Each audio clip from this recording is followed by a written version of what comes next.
আসসালামু আলাইকুম ওয়ারহমতুল্লাহি ওয়াবারাকাতুহু। রমজানের মাগফেরাতের ১০ দিন, ক্ষমার দিন। রহমতের দিনগুলো ধীরে ধীরে শেষ হল এবং এখন শুরু হয়েছে রমজানের সবচেয়ে গুরুত্বপূর্ণ সময়গুলোর একটি, মাগফেরাতের ১০ দিন। এই দিনগুলো হল আল্লাহর কাছে ক্ষমা পাওয়ার সুবর্ণ সুযোগ। যে বান্দা আন্তরিকভাবে তওবা করে, আল্লাহ তাকে অবশ্যই ক্ষমা করেন। একটি শান্ত রাত, আকাশে চিকন চাঁদ, চারদিকে নীরব পরিবেশ।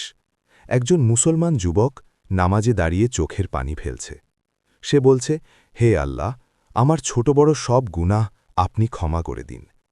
মসজিদে মুসল্লিদের ভিড় দিন দিন বেড়ে যাচ্ছে, কারণ সবাই জানে এখন ক্ষমা চাওয়ার সময়। একজন মা দুহাত তুলে দোয়া করছেন, হে আল্লাহ, আমাদের পরিবারকে ক্ষমা করুন এবং আমাদের গুনাহ মাফ করে দিন। একটি শিশু কুরআন তেলাওয়াত করছে। ঘরের ভেতর কুরআনের শব্দে নূরের পরিবেশ তৈরি হয়েছে। একজন বৃদ্ধ মুসল্লি চুপচাপ তাসবিহ পড়ছেন। তার চোখে অশ্রু, মনে শুধুই তওবা।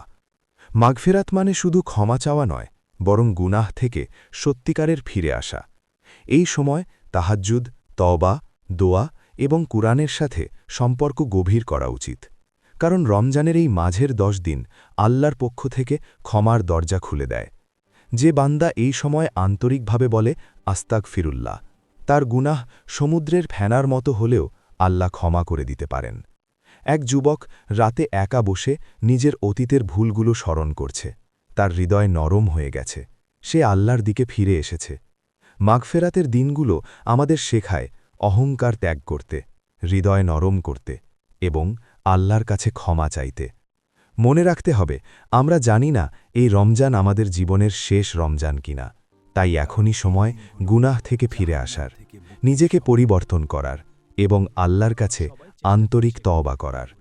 শেষ কথা, মাগফেরাতের ১০ দিনকে কখনো অবহেলা করো না, কারণ এই দিনগুলোতেই আল্লাহ তার বান্দাদের গুনাহ ক্ষমা করেন।